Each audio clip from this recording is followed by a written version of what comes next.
Se você fosse 10 vezes mais esperto do que o resto do mundo, crie 2 cronogramas de 6 e de 12 meses e liste até 5 coisas que você sonha ter, incluindo, mas não apenas, bens materiais, casa, carro, roupas, etc., ser um grande cozinheiro, ser fluente em chinês, etc., e fazer, visitar a Tailândia, velejar no oceano, caçar avestruzes, etc., nessa ordem. Se você tiver dificuldade em identificar o que quer em alguma categoria, como muitos terão, pense no que teme ou detesta e escreva o contrário. Não se limite e não se preocupe sobre como essas coisas serão conquistadas. Isso é, no momento, sem importância. Isto é um exercício para reverter a repressão, assegure-se de não se julgar ou não se avaliar. Se você quer realmente uma Ferrari, não escreva que quer resolver a fome no mundo por causa da culpa. Para alguns, o sonho será ser famoso, para outros, ter prestígio ou fortuna. Todas as pessoas possuem seus vícios e suas inseguranças. Se algo vai aumentar seu sentimento de amor próprio, escreva. Tenho uma motocicleta de corrida, apesar do fato de que eu adoro velocidade, ela apenas faz com que eu me sinta um cara bacana. Não há nada errado com isso. Apenas escreva 2. Preenchendo um formulário, por causa da série de reclamações sobre o que as aprisiona, muitas pessoas têm problemas para listar com precisão os sonhos dos quais têm sido mantidas à distância. Isso é particularmente verdade para a categoria fazer. Nesse caso, considere estas perguntas. A. O que você faria, dia a dia, se tivesse 100 milhões de dólares no banco? B. O que o deixa mais empolgado para acordar de manhã cedo no dia seguinte? Não tenha pressa, pense sobre isso por alguns minutos. Se ainda se sentir bloqueado, escreva, no lugar para as 5 coisas que faria, um lugar para visitar, uma coisa para fazer antes de morrer, algo que marque a sua vida, uma coisa para fazer diariamente. Uma coisa para fazer semanalmente, uma coisa que você sempre quis aprender. 3. O que ser acarreta a fazer? Converta cada ser em um fazer para que se torne realizável. Identifique uma ação que possa caracterizar esse estado que você pretende atingir ou uma tarefa que possa significar que você conseguiu. As pessoas acham mais fácil pensar no que querem ser em primeiro lugar, mas essa coluna é apenas uma etapa intermediária para uma lista de ações. Ótimo cozinheiro, preparar uma ceia de Natal sem ajuda. Fluente em chinês, ter uma conversa de 5 minutos com um colega chinês do trabalho. 4. Quais são seus 4 sonhos que mudariam toda a sua vida? Usando o cronograma de 6 meses, realce os 4 sonhos mais empolgantes e, ou mais importantes, entre todas as colunas. Repita o processo com o cronograma de 12 meses, se quiser. 5. Determine o custo desses sonhos e calcule a sua renda mensal necessária, RMN, para ambos os cronogramas, se for financiável. Qual é o custo mensal de cada um dos seus 4 sonhos? Aluguel, hipoteca, planos de pagamento, etc. Comece a pensar em renda e despesa em termos de fluxo financeiro mensal, o dinheiro que entra e o dinheiro que sai, em vez de pensar nos totais. As coisas frequentemente custam muito, muito menos do que esperamos. Por exemplo, uma Lamborghini Gallardo Spider, novinha, no salão da concessionária, custa 260 mil dólares, mas pode ser comprada por 2.897,80 dólares mensais. Encontrei meu carro favorito, um Aston Martin DB9 seminovo, pelo eBay. Por 136 mil dólares, pouco mais de 2.000 dólares por mês. Que tal uma viagem ao redor do mundo? Los Angeles, Tóquio, Singapura, Bangkok, Nova Delhi ou Bombaim, Londres, Frankfurt e Los Angeles, por 1.399 dólares. Para alguns desses preços, o Truques e Ferramentas ao final do capítulo 14 vai ajudar. Finalmente, calcule sua renda mensal necessária, RMN, para realizar esses sonhos. É assim que se faz. Primeiro, o total das colunas A, B e C, contando apenas os 4 sonhos escolhidos. Algumas dessas colunas podem ter um total de 0, sem problemas. Em seguida, multiplique seus gastos mensais totais por 1,3. O 1,3 representa suas despesas mais uma margem de 30% de segurança e para economizar. Esse montante é sua RMN e o objetivo que você deve ter em mente ao longo deste livro. Eu ainda gosto de dividir a RMN por 30 para ter a minha RDN, renda diária necessária. Acho mais fácil trabalhar com objetivos diários. As calculadoras, online, no website da nossa empresa fazem todo o trabalho para você e fazem desse passo uma moleza. É provável que os valores sejam menores do que você esperava, e eles frequentemente se reduzem ao longo do tempo, quando você vai trocando ter por fazer uma vez na vida. A mobilidade estimula essa tendência. Mesmo se o total for intimidador, não se apavore com migalhas. Eu já ajudei estudantes a conseguirem mais de $10.000 mensais de renda extra em 3 meses. 6. Determine 3 passos para cada um dos 4 sonhos, apenas no cronograma de 6 meses e dê o primeiro passo. Agora, não acredito muito em planejamento de longo prazo e em objetivos muito distantes. Na verdade, normalmente estabeleço cronogramas de 3 e de 6 meses. As variáveis mudam muito e um futuro muito distante acaba se tornando uma desculpa para adiar a ação. O objetivo deste exercício não é, portanto, detalhar cada passo do começo até o final, mas definir o objetivo final, o instrumento para alcançá-lo, RMN, RDN, e criar um ímpeto para os primeiros passos, a etapa crítica. A partir desse ponto, tudo é uma questão de arrumar tempo livre e gerar RMN, assunto do próximo capítulo. Em primeiro lugar, vamos nos concentrar na etapa crítica dos primeiros passos. Defina 3 passos para cada um dos sonhos, passos que o deixarão mais próximo da sua realização. Estabeleça ações simples, bem definidas para agora, para amanhã, cumpra-as antes das 11 horas da manhã, e para depois de amanhã, novamente, cumpra-as antes das 11 horas da manhã, ponto, uma vez que você tenha 3 passos para cada um dos 4 objetivos. Complete as 3 ações listadas na coluna agora. Faça-as agora.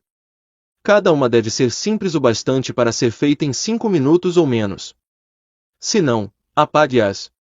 Se você estiver em plena madrugada e não pode ligar para ninguém, faça alguma outra coisa, como mandar um e-mail, e deixe para ligar logo de manhã.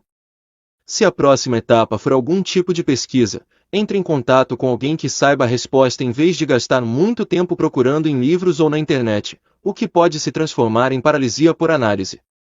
O melhor primeiro passo, o que eu recomendo, é encontrar alguém que já tenha conseguido fazer o que você quer e pedir um conselho sobre como fazer o mesmo.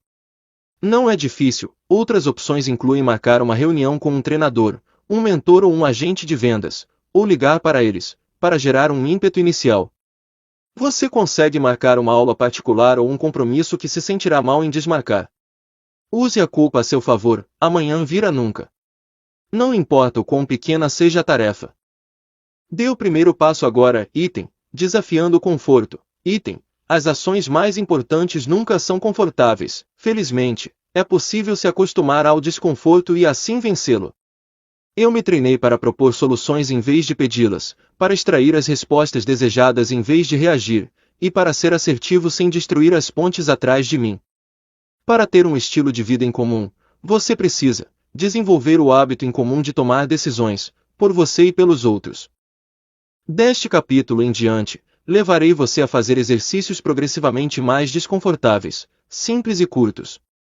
Alguns dos exercícios parecerão decepcionantemente fáceis e até mesmo irrelevantes, como o próximo, por exemplo, até que você os tente fazer. Encare-o como um jogo e espere inspiração e transpiração, esse é o ponto. A duração da maior parte destes exercícios é de 2 dias. Marque o exercício do dia em sua agenda para não esquecer, e não tente mais de um desafio de conforto de cada vez. Lembre-se, há uma relação direta entre aumentar sua esfera de conforto e conseguir aquilo que você quer. Vamos lá, aprenda a encarar os olhos dos outros. 2 dias. Meu amigo Michael Ellsberg criou um evento para solteiros chamado Encaração. É similar a encontros para flerte, mas diferente em um aspecto fundamental: não é permitida nenhuma palavra. Envolve olhar nos olhos de cada um dos parceiros por 3 minutos de cada vez. Se você for a um desses eventos, ficará claro o quão desconfortável fica a maior parte das pessoas com isto. Pelos próximos 2 dias, pratique olhar nos olhos das pessoas, seja de pessoas que passam por você na rua ou pessoas com quem você conversa até que elas quebrem o contato visual. Dicas: 1. Focalize um dos olhos do interlocutor e não deixe de piscar, para não parecer um psicopata ou tomar um chute na bunda. 2. Durante a conversa, mantenha o contato olho no olho enquanto você fala. Enquanto você está ouvindo é fácil. 3. Pratique com pessoas maiores ou mais confiantes do que você. Se um transeunte perguntar por que raios você está olhando para ele, apenas sorria e responda: desculpe-me, mas pensei que você fosse um velho amigo meu. Passo 2. E de eliminação. Ninguém acumula, apenas elimina. Não se trata de aumento diário, mas de perda diária. O caminho do cultivo sempre vai em direção à simplicidade. Bruce Lee. 5. O fim do gerenciamento de tempo. Ilusões italianos. Perfeição não é quando não há nada mais a acrescentar, mas sim quando não há nada mais a tirar. Antoine de Saint-Exupéry, pioneiro do Correio Aéreo Internacional, e autor de O Pequeno Príncipe. É inútil fazer com mais quando se pode fazer com menos. Guilherme de Ockham, de 1300 a 1350, criador da navalha de Ockham. Apenas algumas palavras sobre gerenciamento de tempo. Esqueça tudo o que você sabe sobre isso. Especificamente, você não deveria tentar fazer mais a cada dia, tentar preencher cada segundo com algum tipo de trabalho compulsivo. Levei muito tempo para perceber isso. Eu gostava bastante do método de resultados por quantidade. Estar ocupado é frequentemente usado como pretexto para evitar as poucas ações criticamente importantes, porém bastante desconfortáveis. As opções para se inventar ocupações são quase infinitas. Ligar para algumas centenas de possíveis, porém improváveis, clientes, reorganizar seus contatos do Outlook, passear pelo escritório requisitando documentos de que você não precisa ou ficar brincando com seu BlackBerry por algumas horas. Quando deveria estar fazendo o que é prioridade, na verdade, se você quiser progredir no mundo corporativo americano, considerando-se que nunca se checa realmente o que você está fazendo, sejamos francos, apenas fique andando pelo escritório com um celular no ouvido e carregando papéis. Vejam, eis o funcionário ocupado. Deem a ele um aumento. Infelizmente para os NR, esse comportamento não vai tirá-lo do escritório nem pô-lo num avião para o Brasil, menino mau. Bata em você mesmo com um jornal dobrado e pare de agir assim. Fora isso, há uma opção muito melhor, que fará mais do que simplesmente melhorar seus resultados, ela vai multiplicá-los. Acredite ou não, não é apenas possível conseguir mais fazendo menos, é imperativo. Entre no mundo da eliminação. Como você usará a produtividade? Agora que definiu o que quer fazer com o seu tempo, você tem que arrumar tempo livre. O truque, é claro, é fazer isso, mas manter ou aumentar sua renda, a intenção deste capítulo, e o que você vai conseguir se seguir as instruções. É aumentar a sua produtividade pessoal em algo entre 100% e 500%.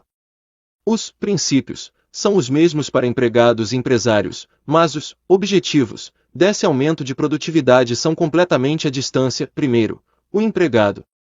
Alguém que trabalha como funcionário aumenta sua produtividade para aumentar seu poder de barganha com dois objetivos simultâneos: conseguir aumentos e um acordo de trabalho remoto. Lembre-se de que, como vimos no primeiro capítulo deste livro, o processo geral de juntar-se aos novos ricos é o DEAL, nessa ordem, mas empregados que queiram permanecer empregados por enquanto precisariam implementar o processo na ordem DALA.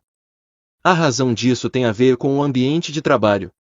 Eles precisam se liberar do escritório antes que possam trabalhar 10 horas por semana, por exemplo, porque a expectativa nesse tipo de ambiente é que você esteja em movimento constante das 9 às 5. Mesmo que produza o dobro dos resultados que produzia antes. Se você estiver trabalhando um quarto das horas que seus colegas trabalham, há uma boa chance de você receber um cartão vermelho. Mesmo que esteja trabalhando 10 horas por semana e produzindo o dobro do que produzem as pessoas que trabalham 40, a exigência coletiva será que você trabalhe 40 horas por semana e produza 8 vezes mais do que os outros. Isso é um círculo vicioso e você quer evitá-lo. Daí a necessidade de liberação, primeiro, se você é um empregado. Este capítulo aumentará seu valor e tornará mais difícil para a empresa demiti-lo do que aumentar seu salário e permitir que você trabalhe fora do escritório. Esse é seu objetivo. Uma vez que você consiga trabalhar longe do escritório, poderá evitar horas gastas com interferências burocráticas e usar o tempo livre restante para cumprir seus cronogramas para realizar seus sonhos. Os objetivos de quem tem seu próprio negócio são menos complexos, uma vez que ele é normalmente o beneficiário direto do aumento da lucratividade. O objetivo passa a ser diminuir a quantidade de trabalho ao mesmo tempo que as receitas aumentam. Isso acertará as condições para substituir você pela automação, que por sua vez permite a liberação para ambos os caminhos. algumas definições estão na fila: ser eficaz versus ser eficiente. Eficácia é fazer as coisas necessárias para deixá-lo mais próximo de seus objetivos. Eficiência é fazer uma determinada tarefa, seja importante ou não, da forma mais econômica possível. Ser eficiente, sem relação com a eficácia, é a regra geral do universo. Eu consideraria o melhor vendedor porta a porta eficiente, isto é, refinado e excelente nas vendas porta a porta, sem perder tempo, mas intrinsecamente ineficaz. Ele venderia muito mais usando um veículo melhor como e-mail ou correspondência. Isso também é verdade para a pessoa que checa seus e-mails 30 vezes por dia e desenvolve um sistema elaborado de pastas e técnicas sofisticadas para fazer cada um daqueles espasmos cerebrais se moverem o mais rápido possível. Eu era um especialista em tais enrolações. São eficientes em um nível perverso, mas longe de ser eficazes. Aqui há 2 truísmos para ficar em sua cabeça. 1. Fazer bem algo desimportante não o torna importante. 2. Tomar muito tempo não torna uma tarefa importante. Desse momento em diante, lembre-se disto: o que você faz é infinitamente mais importante de como você faz. Eficiência é uma coisa importante, mas é absolutamente inútil, a menos que seja aplicada às coisas certas. Para encontrar as coisas certas, precisamos passear no jardim. Pareto e seu jardim. 80-20 Liberdade a partir da futilidade. O que é medido é gerenciado. Peter Drucker, teórico da administração, autor de 31 livros, agraciado com a Medalha Presidencial da Liberdade. Que, 4 anos atrás, um economista mudou para sempre minha vida. É uma pena que eu nunca tenha tido a chance de pagar um drink para ele. Meu querido Vilfredo morreu quase 100 anos atrás. Vilfredo Pareto era um astuto e controverso economista e sociólogo que viveu entre 1848 e 1923. Engenheiro por formação, começou sua carreira plural gerenciando minas de carvão e, posteriormente, sucedeu a Leon Walras como professor titular de economia política na Universidade de Lausanne, na Suíça. Seu trabalho mais influente, curso de economia política, abordava uma então pouco explorada lei da distribuição de renda que depois passaria a ter o seu nome, Lei de Pareto ou Distribuição de Pareto, que ficou famosa na década passada como o princípio 80-20. A fórmula matemática que ele usou para demonstrar uma distribuição altamente desigual mas previsível da riqueza na sociedade: 80% da riqueza e da renda era produzida e possuída por 20% da população, também pode ser aplicada fora da economia. Além disso, pode ser encontrado em qualquer lugar. 80% das peras do pomar de Pareto eram produzidas por 20% das pereiras que ele havia plantado, por exemplo. A lei de Pareto pode ser resumida assim: 80% dos resultados são produzidos por 20% dos esforços.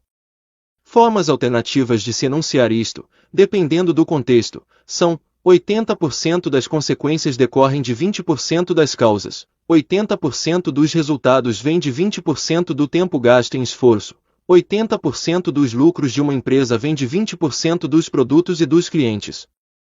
80% de todos os ganhos da bolsa de valores são percebidos por 20% dos investidores e por 20% de um portfólio pessoal. Essa lista é infinitamente longa e diversa, e a proporção frequentemente buscada é ainda mais severa: 90-10, 95-5 e até mesmo 99-1 não são incomuns, mas a proporção mínima a ser buscada é 80-20. Quando me deparei, certa noite, com o trabalho de Pareto, eu vinha trabalhando como um escravo por 15 horas por dia, 7 dias por semana, sentindo-me completamente exausto e num beco sem saída. Eu acordava antes do sol nascer para ligar para a Inglaterra, cuidava dos negócios com os Estados Unidos durante o horário comercial e trabalhava até quase meia-noite para poder ligar para o Japão e para a Nova Zelândia. Estava preso em um trem sem freios e colocava mais carvão na fornalha por falta de opção melhor. Entre um desastre inevitável e testar as ideias de Pareto, optei pela segunda alternativa. Na manhã seguinte, comecei a dissecar minha empresa e minha vida pessoal sob a ótica de 2 perguntas. 1. Quais os 20% de causas responsáveis por 80% dos meus problemas e de minha infelicidade? 2. Quais 20% de causas responsáveis por 80% dos meus resultados positivos e de minha felicidade? Durante todo o dia, Deixei de lado tudo o que era aparentemente urgente e desnudei a verdade da forma mais intensa possível, aplicando essas questões em tudo, de amigos a clientes, de publicidade a atividades de lazer. Não espere descobrir que você está fazendo tudo certo, a verdade dói. O objetivo é descobrir suas ineficiências, de modo a eliminá-las, e descobrir seus pontos fortes, para que possa multiplicá-los. Nas 24 horas seguintes, tomei várias decisões simples, porém emocionalmente difíceis, que literalmente mudaram minha vida para sempre e permitiram o estilo de vida que eu tenho hoje. A primeira decisão que tomei foi um excelente exemplo do quão dramático e rápido o retorno sobre o investimento desse corte de gorduras analítico pode ser. Parei de contatar 95% dos meus clientes e eliminei 2% deles, deixando-me com 3% para analisar e duplicar. De mais de 120 clientes, meros 5 produziam 95% da minha receita. Estava gastando 98% do meu tempo atrás do restante dos clientes, enquanto os 5 supramencionados faziam pedidos regulares sem que eu ficasse ligando, tentando persuadir ou lisonjear. Em outras palavras, eu estava trabalhando porque achava que deveria trabalhar das 9 às 5. Eu não percebia que trabalhar das 9 às 5 não era o objetivo, isso era simplesmente a estrutura que a maior parte das pessoas usa, seja ela necessária ou não. Eu estava em um caso grave de trabalho pelo trabalho, a expressão mais odiada no vocabulário dos NR, todos os meus problemas e preocupações, e com todos eu quero dizer 100%, vinham dessa maioria improdutiva, com exceção de 2 clientes grandes que eram simplesmente campeões mundiais da ideologia comercial de bem. Aqui está o incêndio que eu comecei, agora você vai lá e apaga. Coloquei todos esses clientes improdutivos em modo passivo, se fizessem pedidos. Ótimo que eles mandem um fax com a ordem de compra. Se não, eu não faria nada para estimulá-los, nada de telefonemas, e-mails, nada disso. Com isso, eu tinha que lidar com esses 2 grandes clientes, que eram criadores profissionais de problemas, mas contribuíam somente com 10% do resultado final de minha empresa naquela época. Você sempre tem alguns desses clientes, responsáveis pela incerteza que causa todos os tipos de problemas, para não falar em depressão e raiva de si mesmo. Até aquele momento, eu tinha aguentado suas ameaças, insultos, longos argumentos e invectivas, considerando os custos de se fazer negócio. Percebi durante a análise dos 80-20 que esses 2 clientes eram a fonte de quase toda a minha infelicidade e da minha raiva ao longo do dia, o que frequentemente se refletia em meu tempo pessoal, me fazendo pensar à noite naquela autoflagelação rotineira. Devia ter dito X, Y e Z para aquele cretino. Finalmente, concluí o óbvio, o efeito sobre minha autoestima e sobre meu estado de nervos não valia a pena o ganho financeiro. Eu não precisava do dinheiro por nenhuma razão específica, simplesmente assumi que precisava consegui-lo. O cliente tem sempre razão, não? Ossos do ofício, certo? Claro que não. Não para os NR, pelo menos. Eu os mandei a merda e curti cada segundo disso. A primeira conversa foi mais ou menos assim: cliente, que #cifrão. Eu fiz um pedido de 2 caixas e elas chegaram com 2 dias de atraso.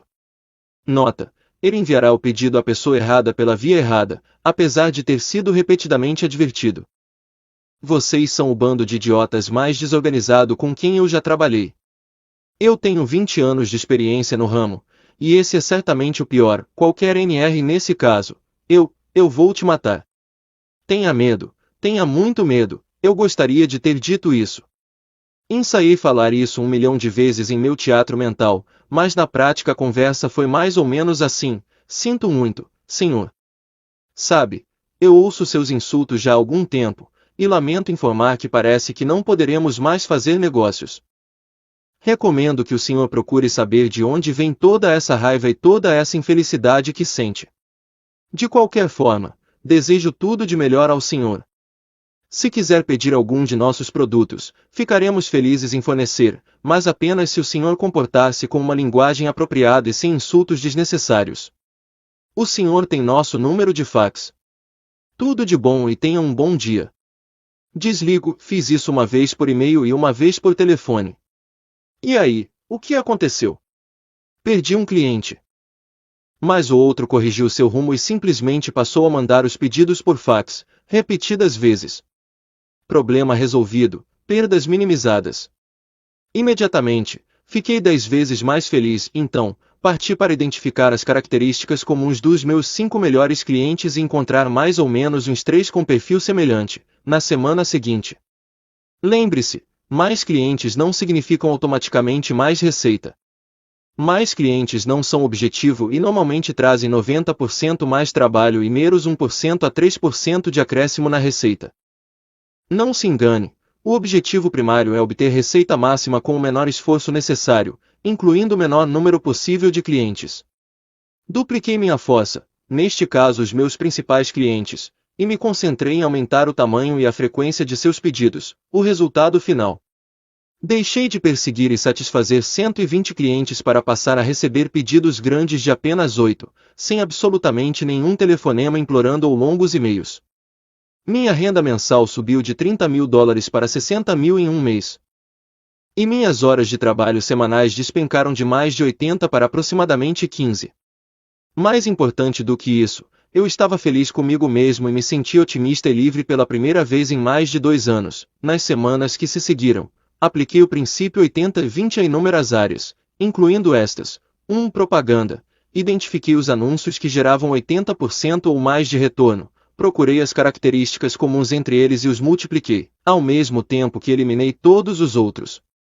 Meus custos de propaganda caíram mais de 70% e minhas vendas diretas praticamente dobraram, de $15.000 mensais para 25.000, em 8 semanas.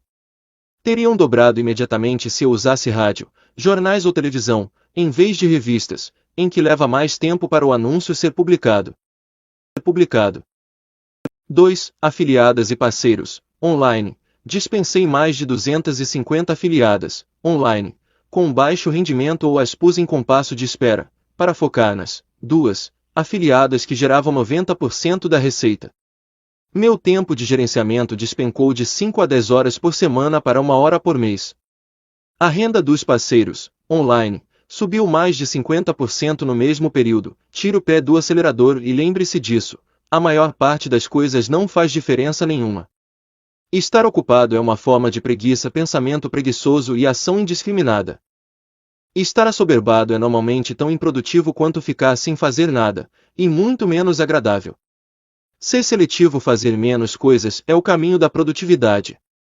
Concentre-se no pouco que é importante e ignore o resto, é claro, antes que você possa separar o joio do trigo e eliminar atividades num ambiente novo, seja um emprego novo ou uma nova empreitada empresarial. Você precisará tentar vários caminhos para identificar o que pesa mais. Jogue tudo na parede e veja o que fica grudado. Isso é parte do processo, mas não deve levar mais do que 1 ou 2 meses. É fácil se afogar em um mar de minúcias, e o segredo para não se sentir atropelado é lembrar-se de que falta de tempo é na verdade falta de prioridades. Tire algum tempo para apreciar as rosas, ou nesse caso para contar as pereiras. A ilusão 9, 5 e a lei de Parkinson. Eu vi escrito num banco 24 horas, mas eu não tenho esse tempo todo. Steven Uray, comediante, S. E você empregado. Gastar tempo com coisas inúteis não é, até certo ponto, culpa sua. Normalmente não há incentivos para usar bem seu tempo, a menos que você seja remunerado por comissão. O mundo inteiro concordou em ficar embaralhando papéis das 9 às 5, e uma vez que você está preso no escritório durante esse período de escravidão, sente-se compelido a criar atividades para preencher esse tempo.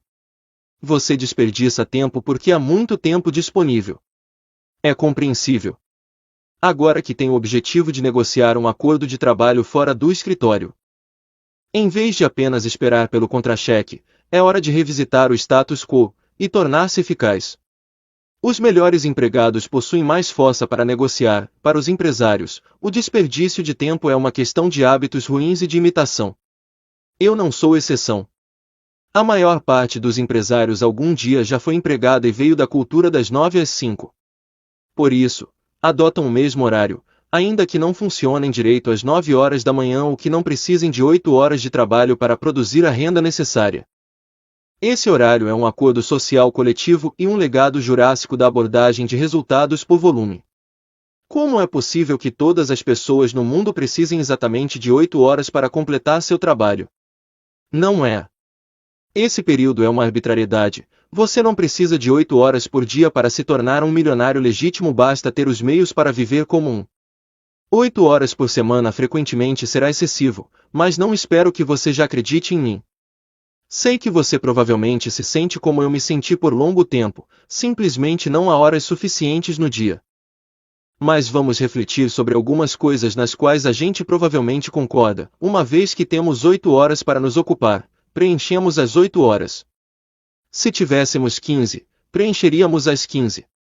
Se tivéssemos uma emergência e precisássemos sair do trabalho em 2 horas, mas com prazos a serem cumpridos, milagrosamente completaríamos todo o trabalho nessas 2 horas. Isso tudo está relacionado com uma lei que me foi apresentada por Ed Shaw na primavera do ano 2000. Eu cheguei à aula nervoso e incapaz de me concentrar. O trabalho final, que valia 25% da nota do semestre, era para ser entregue em 24 horas. Uma das opções, a que eu escolhi, era entrevistar os executivos do alto escalão de uma empresa em início de operação e apresentar uma análise profunda do seu modelo de negócios. Mas decidiram no último minuto que eu não poderia entrevistar 2 dos executivos ou usar a informação que me dessem por conta de problemas de confidencialidade e precauções pré-oferta de ações na bolsa de valores. Fim da linha para mim. Abordei Ed depois da aula para dar as más notícias. Ed, acho que vou precisar de mais prazo para o trabalho. Expliquei a situação, e Ed sorriu antes de me responder sem muita preocupação. Acho que você vai conseguir. Empreendedores são aqueles que fazem as coisas acontecer, certo? 24 horas depois, e 1 minuto depois do prazo final, a assistente de Ed estava trancando a porta do gabinete e eu cheguei com o trabalho final de 30 páginas. Foi baseado numa empresa diferente, que eu encontrei, entrevistei e dissequei com a intensidade de uma noite em claro e com cafeína suficiente para desqualificar a equipe olímpica de atletismo inteira. Acabou sendo um dos melhores trabalhos que escrevi em 4 anos, e tirei 10, antes de eu deixar a sala de aulas no dia anterior. Ed deu-me um conselho de despedida. A lei de Parkinson. A lei de Parkinson diz que uma tarefa aumentará de importância, a sua percepção e de complexidade em relação ao tempo alocado para sua realização. É a mágica do prazo iminente.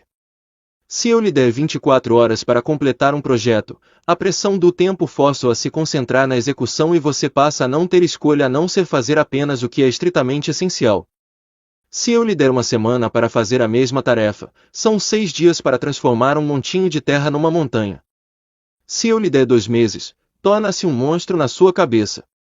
O produto final de prazos curtos é quase inevitavelmente de qualidade maior ou igual graças à concentração. Isto carrega um fenômeno curioso. Há 2 abordagens sinérgicas para aumentar a produtividade que acabam sendo inversões uma da outra. 1. Limite as tarefas ao que é importante para reduzir o tempo de trabalho. 80-20. 2. Encurte o tempo de trabalho para limitar as tarefas ao que é importante. Lei de Parkinson. A melhor solução é usar ambos ao mesmo tempo. Identifique as poucas tarefas críticas que contribuem para a maior parte da renda e planeje realizá-las com um prazo bem curto e bem definido. Se você não identificou as tarefas críticas para sua missão e não estabeleceu prazos inicial e final agressivos para cumpri-las, o desimportante torna-se importante. Mesmo que você saiba o que é crítico, sem prazos para criar foco, as tarefas menores impostas a você, ou inventadas, no caso do empresário, se avolumarão e consumirão tempo até que outro bocado de minúcias entre para substituí-las, deixando-o ao final do dia sem ter feito nada. De que outra forma despachar um pacote pelo correio, marcar alguns compromissos e checar seus e-mails consumiria um dia inteiro, das 9 às 5? Não se sinta mal, passei meses pulando de uma interrupção para outra, sentindo-me gerenciado pela minha empresa ao invés do contrário. O princípio de 80-20 e a lei de Parkinson são as 2 pedras angulares que serão revisitados de diferentes formas ao longo desta sessão inteira. A maior parte dos esforços é inútil e o tempo é desperdiçado na proporção de sua abundância. Um desempenho objetivo e liberdade de tempo começam ao se limitar à sobrecarga de trabalho. No próximo capítulo, serviremos a você a verdadeira refeição dos campeões, a dieta pobre em informações, 1 dúzia de bolinhos e uma pergunta. Amor impetuoso não é indústria. Sêneca, Mountain View, Califórnia. Minhas folgas são aos sábados. Eu ofereci para a multidão de estranhos que me encarava, amigos de um amigo. Era verdade. Você consegue comer sucrilhos e frango 7 dias por semana. Eu também não. Não sejam tão críticos. Entre meu 10º e meu 12º bolinho, larguei-me no sofá para curtir o nível alto de açúcar até que o relógio batesse meia-noite e me mandasse de volta para minha dieta dos adultos de domingo a sexta. Havia outro convidado da festa sentado próximo a mim numa cadeira, segurando um copo de vinho, não seu 12º, mas certamente não seu primeiro, e começamos a conversar. Como de praxe, tive que enfrentar a pergunta: o que você faz? E, como de praxe, minha resposta deve tê-lo feito pensar se eu era um mentiroso patológico ou um criminoso. Como era possível gastar tão pouco tempo gerando renda? É uma boa pergunta. É a pergunta. Em quase todas as áreas, Charney tinha tudo. Tinha um casamento feliz, um filho de 2 anos e outro previsto para nascer em 3 meses. Era um vendedor bem-sucedido de tecnologia, ainda que quisesse ganhar mais $500 mil por ano, como todos querem. Suas finanças eram sólidas. Além disso, ele fazia boas perguntas. Eu tinha acabado de voltar de outra viagem pelo mundo e planejava uma nova aventura no Japão. Ele me perseguiu por 2 horas com o refrão: como é possível gastar tão pouco tempo gerando renda? Se você estiver interessado, posso fazer de você um caso de estudo e mostrar-lhe como. Ofereci. Charney aceitou. A única coisa que ele não tinha era tempo. 1 e-mail e 5 semanas de prática depois, Charney tinha boas notícias. Tinha conseguido vender mais na última semana do que nas 4 anteriores juntas. Fez isso ficando sem trabalhar na segunda e na sexta e passando pelo menos 2 horas por dia a mais com sua família. De 40 horas por semana, ele passou a trabalhar 18 e a produzir 4 vezes mais, algum retiro nas montanhas ou algum treinamento secreto de Kung Fu. Não. Foi algum segredo japonês de gerenciamento ou algum software novo. Também não. Simplesmente pedi a ele para fazer uma única coisa simples, consistentemente, sem falhar, pelo menos 3 vezes por dia. Em horas previamente agendadas, ele tinha que fazer a si mesmo a seguinte pergunta: estou sendo produtivo ou somente ativo? Charney entendeu a essência disso com palavras menos abstratas. Estou inventando coisas para fazer para evitar o importante. Ele eliminou todas as atividades que usava como muletas e começou a concentrar-se em mostrar resultados em vez de mostrar dedicação. Dedicação é comumente trabalho inútil disfarçado. Seja impiedoso e cote o inútil. É possível conseguir seus bolinhos e comê-los. Item. Perguntas e ações. Item. Criamos estresse para nós mesmos porque sentimos que precisamos fazê-lo. Você precisa fazê-lo. Eu não sinto mais isso. Oprah Winfrey, atriz e apresentadora, The Oprah Winfrey Show. Segredo de ter mais tempo é fazer menos coisas. Há 2 modos de chegar lá, e ambos devem ser usados juntos. 1. Definir uma breve lista de coisas a fazer e 2. Definir uma lista de coisas para não fazer. Aqui há vários casos hipotéticos que nos ajudarão a começar. 1. Se você tivesse um ataque cardíaco e só pudesse trabalhar 2 horas por dia, o que faria? Não 5 horas, não 4 horas, não 3, apenas 2 horas. Não é onde quero que você chegue, mas é um começo. Além disso, posso ouvir seu cérebro já resmungando: isso é ridículo. Impossível. Eu sei, eu sei. Se eu lhe dissesse que você pode sobreviver por meses a fio, funcionando razoavelmente bem, com 4 horas de sono por noite, você acreditaria em mim? Provavelmente não. Entretanto, milhões de mulheres recém-mamães fazem isso o tempo todo. Esse exercício não é opcional. O médico o avisou, depois de 3 pontes de safena, que, se não reduzir seu trabalho a 2 horas diárias nos 3 meses de pós-operatório, você vai morrer. Vai cortar. 2. Se você tivesse um segundo ataque cardíaco e só pudesse trabalhar 2 horas por semana, o que faria? 3. Se você tivesse uma arma apontada para sua cabeça e tivesse que parar de fazer 4/5 das diferentes atividades que mais consomem seu tempo, o que removeria? Simplicidade exige impiedade. Se você tivesse que parar com 4/5 das atividades que mais exigem tempo e meio, telefonemas, conversas, burocracia, propaganda, clientes, fornecedores, produtos, serviços, etc., o que eliminaria, mantendo em níveis mínimos o impacto negativo sobre as receitas? 4. Quais são as 3 principais atividades que uso para preencher o tempo para me sentir como se estivesse sendo produtivo? Essas são as atividades normalmente usadas para adiar as ações mais importantes, frequentemente desconfortáveis porque há uma chance de falha ou rejeição. Seja honesto com você mesmo, como todos fazemos nessa ocasião. Que muletas você usa? 5. Quem são os 20% de pessoas responsáveis por 80% do que lhe dá prazer e o empurra para frente? E quem são os 20% responsáveis por 80% do que lhe causa depressão, raiva e lhe inspira dúvidas? Identifique. Amigos positivos x amigos que tomam seu tempo. Quem o ajuda x quem o magoa. E como aumentar seu tempo com os primeiros e diminuir ou eliminar o tempo com os últimos? Quem está me causando um estresse desproporcional em relação ao tempo que passo com eles? O que acontecerá se eu simplesmente parar de interagir com essas pessoas? A definição de medo ajuda neste caso. Quando me sinto faminto por um tempo.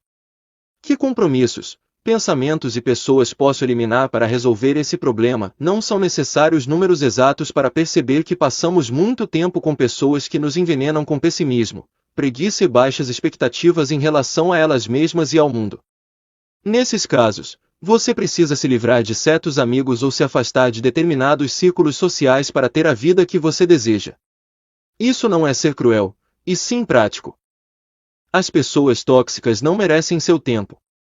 Pensar o contrário é masoquismo. A melhor maneira de lidar com um potencial rompimento é simples, seja sincero, mas use muito tato para expor suas preocupações. Se reagirem com uma resposta atravessada, suas conclusões estão confirmadas.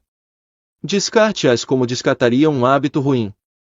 Se prometerem que vão mudar, fique longe por pelo menos 2 semanas para desenvolver outras influências positivas e diminuir a dependência psicológica.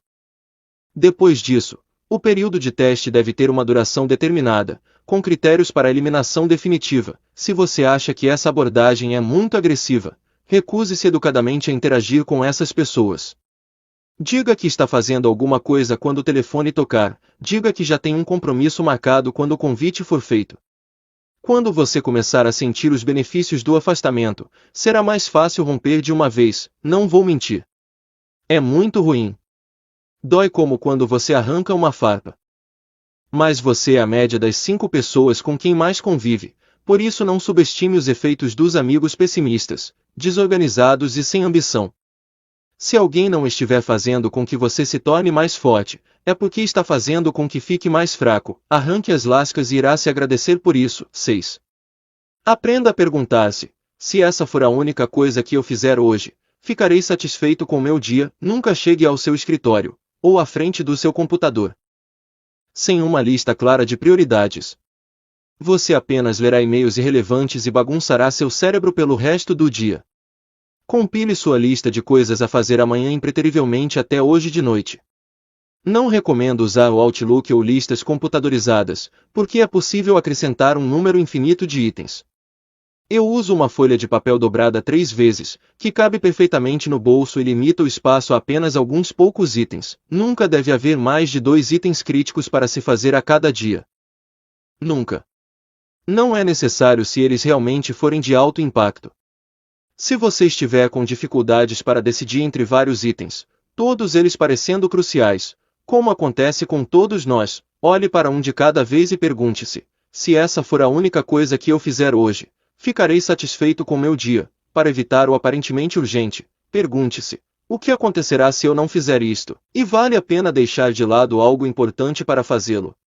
Se você não realizou sequer uma tarefa importante no dia, não gaste sua última hora útil para levar um DVD na locadora e evitar uma multa de $5. Faça a tarefa importante e pague a multa de $5. 7. Coloque um post-it no monitor do seu computador ou crie um lembrete no Outlook para alertá-lo, pelo menos 3 vezes por dia, com a pergunta: você está inventando coisas para evitar o que é importante? 8. Não faça várias coisas ao mesmo tempo. Vou dizer algo que você já sabe. Tentar escovar os dentes, falar ao telefone e responder e-mails ao mesmo tempo não dá certo. Comer enquanto faz uma pesquisa na internet e conversa via comunicador instantâneo. Idem, se você priorizar suas atividades corretamente, não há necessidade de fazer várias coisas ao mesmo tempo. Isso é um sintoma da síndrome da tarefa fazer mais coisas para se sentir produtivo, ao passo que conclui menos coisas importantes. Repetindo, Você deve ter, no máximo, 2 objetivos primários por dia. Faça-os separadamente do início ao fim, sem distração. Dividir sua atenção resultará em interrupções mais frequentes. Lapsos na concentração, resultados inferiores e gratificações menores. 9. Use a lei de Parkinson em esferas macro e micro. Use a lei de Parkinson para realizar mais coisas em menos tempo. Encurte seus prazos para forçar uma concentração maior e evitar a procrastinação, em uma esfera macro semanal e diária. Tente ir embora do escritório por volta de 4 da tarde e tirar a segunda ou a sexta-feira de folga. Isso forçará a priorizar algumas atividades e possivelmente desenvolver uma vida social. Se você está sob o olhar atento de um patrão, discutiremos formas de escapar em capítulos posteriores. Em uma esfera micro, das tarefas, limite o número de itens em sua lista de coisas a fazer e use prazos impossivelmente curtos para forçar a ação imediata e ignorar minúcias irrelevantes. Item. Desafiando o conforto. Item. Aprenda a propor. 2 dias. Pare de pedir opiniões e comece a propor soluções. Comece com coisas pequenas. Se alguém vai perguntar, ou pergunta, onde vamos comer?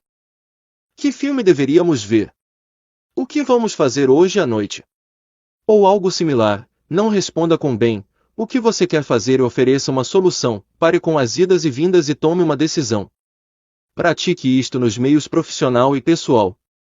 Eis aqui uma pequena lista de frases que podem ajudar. Minhas favoritas são a primeira e a última. Posso dar uma sugestão? Proponho gostaria de propor ou sugiro que, o que você acha? Vamos tentar e depois a gente tenta outra coisa se não der certo. Projeto de vida na prática. Sou um músico que leu seu livro por recomendação de Derek Sivers da CD Baby. Aplicando a lei de Pareto, percebi que 78% dos meus downloads eram de apenas um dos meus CDs e que 55% de toda a minha receita com downloads vinha de apenas 5 músicas. Isso mostrou o que é que meus fãs buscavam e me permitiu mostrar isso no meu site. Downloads são o caminho a seguir. O iTunes vende a música, e a CD Baby faz o depósito diretamente na minha conta.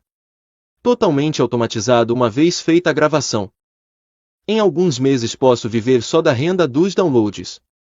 Depois que eu terminar de pagar a dívida, não deverá ser problema viajar como artista e conquistar novos fãs por todo o mundo e ter um fluxo de renda cibernético. Victor Johnson.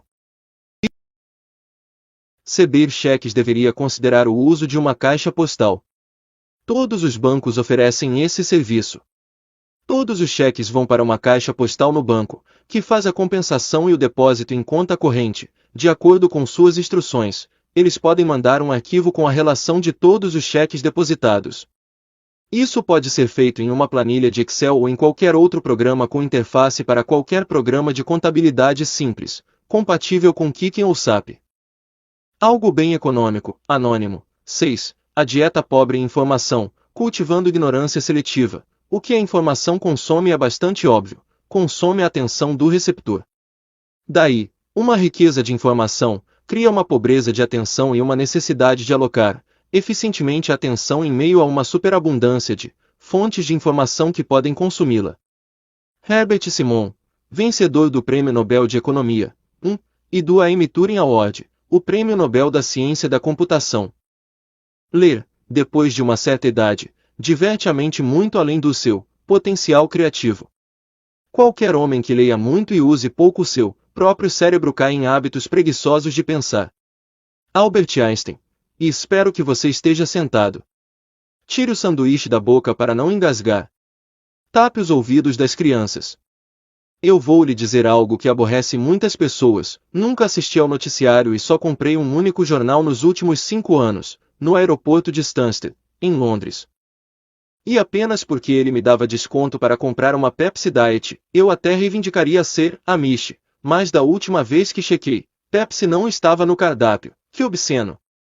E ainda digo ser um cidadão informado e responsável.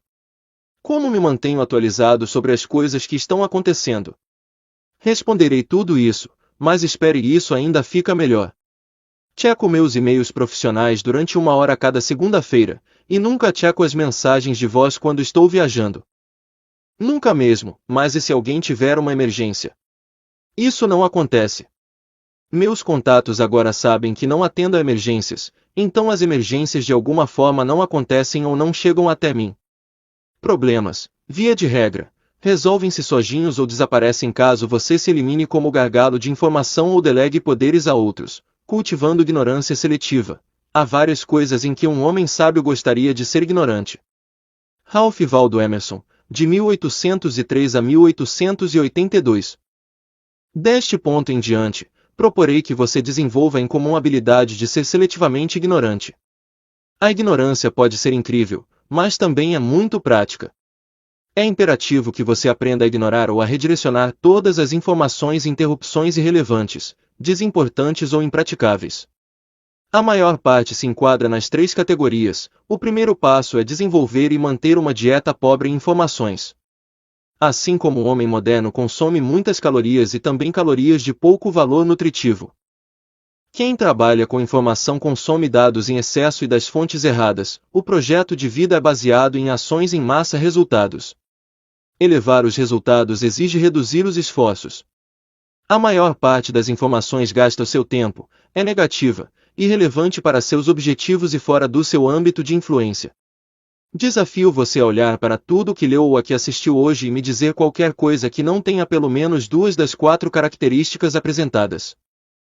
Eu leio as manchetes das primeiras páginas nas bancas de jornal enquanto caminho até o restaurante onde almoço, todos os dias, e nada mais. Em 5 anos, nunca tive um único problema por causa dessa ignorância seletiva. Você ainda ganha algo novo para perguntar ao resto da população no lugar da conversinha miúda. E aí, o que está rolando no mundo? E, se for tão importante, você vai ouvir as pessoas falando sobre isso. Usando esse meu método de leitura indireta sobre o que acontece no mundo, ainda consigo reter mais informação do que alguém que perde a floresta para não perder as árvores, num oceano de detalhes irrelevantes, sob uma ótica da informação útil. Consumo no máximo 1/3 de uma revista sobre indústria, Response, e uma revista de negócios, Inc., por mês, num total de aproximadamente 4 horas. Isso se chama leitura voltada para resultados. Ainda leio 1 hora de ficção antes de ir para a cama, para relaxar. Então, como consigo agir com responsabilidade? Deixe-me oferecer um exemplo de como eu e outros NR analisamos e obtemos informação. Eu votei na última eleição presidencial. 2. Apesar de estar em Berlim. Tomei minha decisão em questão de horas. Primeiro, mandei e-mails para amigos nos Estados Unidos, com bom nível educacional, que tinham valores parecidos com os meus, perguntando a eles em quem votariam e por quê. Segundo, julgo as pessoas baseado em suas ações, não em suas palavras. Então, perguntei a amigos em Berlim, que tinham uma visão menos influenciada pela propaganda midiática americana, como eles julgavam os candidatos, com base em seu comportamento histórico. Por último, assisti aos debates da campanha. Foi assim. Deixei pessoas em quem confio sintetizarem centenas de horas e milhares de páginas de mídia para mim. Foi como ter dúzias de assistentes pessoais, e eu não tive que pagar sequer 1 centavo a eles. Isso é apenas um exemplo. Você pode dizer, mas e se você precisar aprender a fazer algo que seus amigos nunca fizeram? Como, por exemplo, vender um livro para o maior editor do mundo. Sendo um autor de primeira viagem. Que bom que você perguntou. Eis as 2 abordagens que usei. Peguei uma entre dúzias de livros, baseando minha escolha pelas resenhas dos leitores e pelo fato de que outros autores já haviam feito o que eu queria fazer. Se o que se almeja é do tipo como fazer algo, eu leio apenas relatos que sejam como eu fiz isso, autobiográficos. Não vale a pena perder tempo com especuladores ou com postulantes. 2. Utilizando o livro para gerar perguntas inteligentes e específicas. Contatei 10 dos principais autores e agentes no mundo via telefone e e-mail, com uma taxa de resposta de 80%, li apenas as partes do livro que eram relevantes para os passos imediatamente próximos, o que levou 2 horas. Desenvolver um modelo de e-mail e de roteiro de conversa telefônica levou mais ou menos 4 horas, e os e-mails e telefonemas na prática levaram menos de 1 hora. Essa forma de contato pessoal não só é mais eficaz e mais eficiente do que toneladas de informação, mas também me fez conseguir aliados de peso e mentores, necessários para conseguir vender este livro. Redescubra o poder da esquecida habilidade chamada conversa. Ela sempre funciona, novamente, menos é mais, como ler 200% mais rápido em 10 minutos, haverá horas em que, é verdade, você precisará ler. Eis aqui 4 dicas simples que reduzirão o dano e aumentarão sua velocidade de leitura em pelo menos 200% sem nenhuma perda de compreensão. 1 ou 2 minutos. Use uma caneta ou um dedo para correr sob cada linha lida o mais rapidamente possível. Durante a leitura, você faz uma série de saltos visuais, chamados sacadas, e usar um guia visual evita regressão. 2.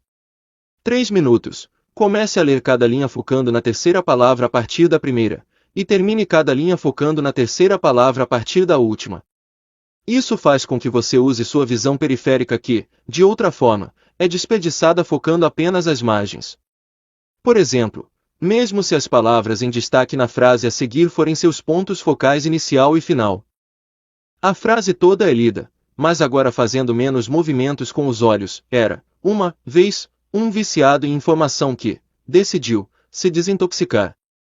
Aproxime-se do centro cada vez mais conforme for ficando fácil. 3.